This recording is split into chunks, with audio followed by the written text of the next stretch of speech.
मंडळी, आपल्या हिंदू धर्मात वास्तुशास्त्राला खूप महत्त्व आहे। घर बांधण्यापासून ते सजावटीपर्यंत वास्तुशास्त्राची काळजी घेतली जाते। घर बांधल्यानंतर त्यात लावलेली झाडे, वास्तूंची देखभाल इत्यादी गोष्टी वास्तूमध्ये खूप महत्त्वाच्या असतात।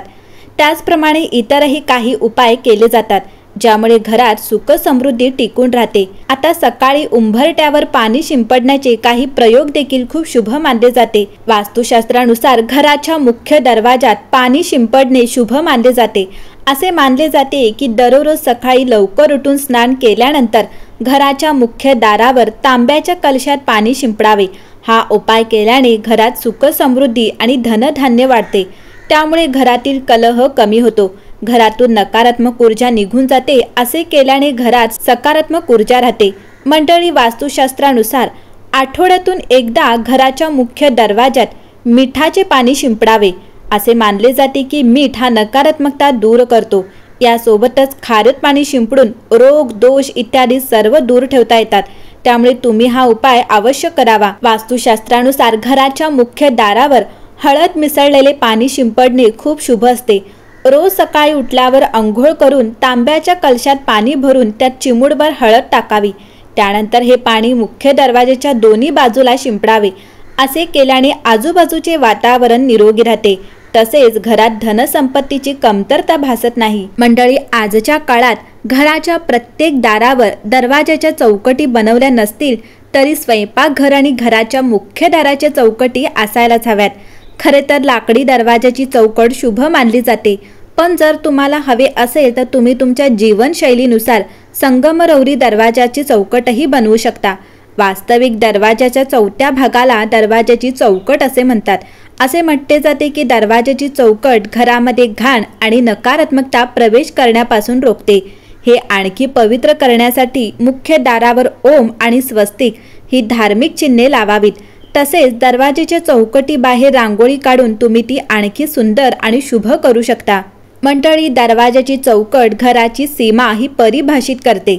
असे मानले जाते थ्रेशोल्डच्या उपस्थितीमुळे घरातील सकारात्मक ऊर्जा बाहेर जाऊ शकत नाही। वास्तुशास्त्रात असेही सांगितले आहे की घराचा पाया मजबूत असेल तर कोणीही कुटुंबात फूट निर्माण करू शकत नाही किंवा शत्रू घरात प्रवेश करू शकत नाही। घराच्या इतर कोपऱ्यांप्रमाणेच दाराच्या चौकटीची ही वेळोवेळी दुरुस्ती करावी। अलीकडच्या काळात आपण पाहिले असेल की आधुनिक घरांना उंबरठा नसतो, परंतु उंबरठा ही केवळ एक सीमारेषा नाही तर दाराची चौकट पूर्ण करणारी बाब आहे।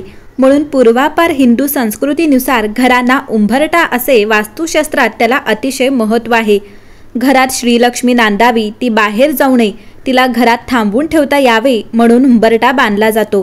तिन्ही सांजेला लक्ष्मी घरी येते, तिचे उंबरठ्यावर स्वागत करून तिला घरात ये म्हणून प्रार्थना केली जाते।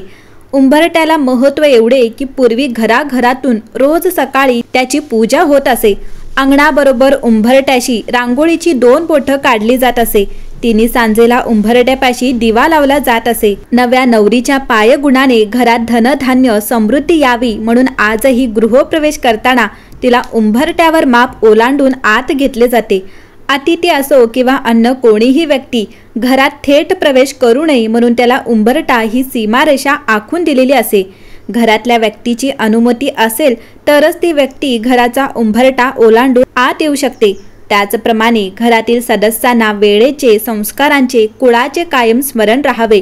त्यांच्याकडून चुकीचे पाऊल उचलले जाऊ नये म्हणून पूर्वी 7च्या आत घरात ही शिस्त लावलेली असे।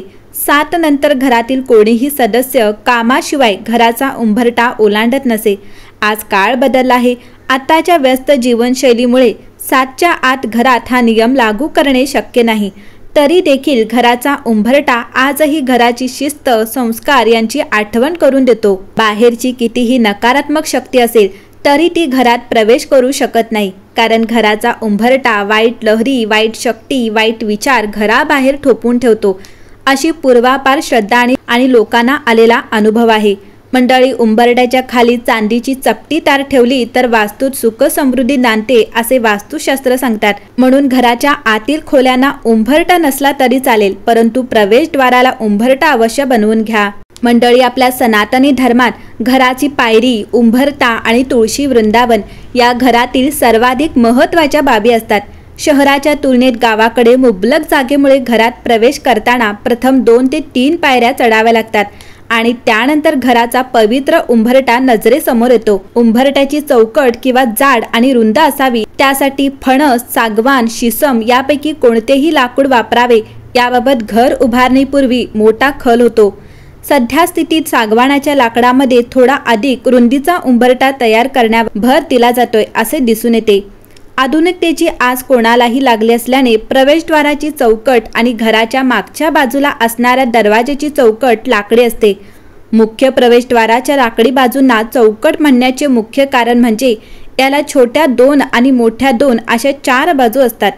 एखाद्या ठेकेदाराने चौकट अथवा उंबरठ्याला एवढे महत्त्व द्यावे यावरूनच उंबरठ्याचे घराघरात असणारे महत्त्व लक्षात येते। खरं तर घरामध्ये उत्तम लहरी याव्यात आणि त्याच्या कुटुंबातील सर्व सदस्यांना लाभ व्हावा हा उंबरठा पुसताना मागील पूर्वजांचा मुख्य उद्देश असावा। याला भावनिक आध्यात्मिक रूप दिले गेले की परंपरा योग्य प्रकारे आणि योग्य पद्धतीने पाळल्या जातात।